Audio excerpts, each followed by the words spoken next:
3 бөлмелүү үй алдым. Кухнясы болот, бияк. Кухня.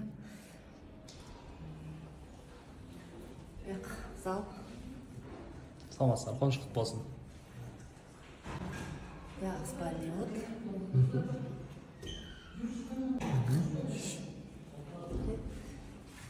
Бияк эмеси детский.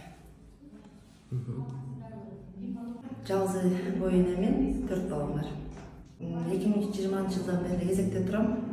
Кезекте туруп 5 жылдын ичинде кезекте турат. Өзүмдүн очередимде өзүмдүн убактымды алдым. Өтө кубанычтамын. Ушулай кубанып турганга азыр. Ай сайын канчадан төлөйт экенсиздер? 3 комнатага ай сайын 32.500 төлөйт экенбиз. Ошо президентибизге чоң рахмат. Ушундай бизди карапайым элдердин колуна ушундай үйлөр тийип атканына аябай кубанычтамын. Аябай калыс, аябай кандай десем, калыс болду да, баары карапайым элдер алды. Жери бир кылып атканда баардык адамдардын баары ушу карапайым элдер экен. Жалгыз бой энелер калышты баары көпчүлүгү.